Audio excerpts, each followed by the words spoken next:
झोपड़ी बना करके रहने लगी। एक दिन सुनीति ने सोचा कि हमारे पास न तो कोई संतान है और न मेरे पास में मेरे पति है, तो हम जी करके करेंगे क्या। तो सुनीति मरने के लिए महाराज एक नदी पर पहुंची। रात का समय था। मरने के लिए जब महाराज नदी के किनारे पहुंची सुनीति, तो नारद जी सुनीति के पास में आए। नारद जी समझ गए कि सुनीति किस कारण से मरने के लिए आई है। ये अपने पति और पुत्र के वियोग में यहाँ मरने के लिए आई है।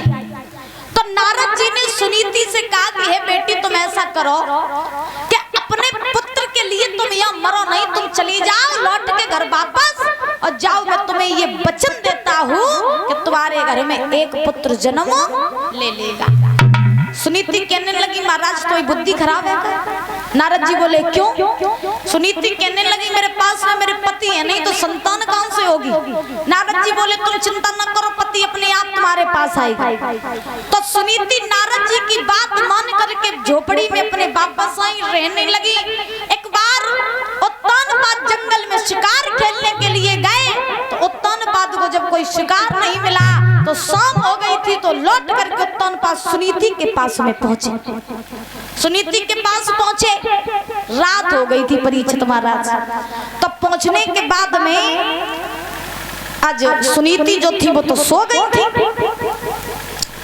जाते जाते उत्तानपाद दरवाजा खटखटाने लगे, और जब दरवाजा खटखटाने लगे हैं उत्तानपाद, तो सुनीति महाराज बड़े आनंद से सो रही थी। जब सो रही थी सुनीति, तो धीरे धीरे धीरे धीरे दरवाजा खटखटाते रहे उत्तानपाद। उसी समय महाराज आज हुआ ऐसा, विद्वानों ने लिखा,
उठ के बैठी। सुनीति के दिमाग में झटका लगा है, हमें जल लगा कि आज मेरी सौत ने हमें मारने काजे कछु लोगन को भेजो। तो डर के मारे हम तो मैया को चोला सूख।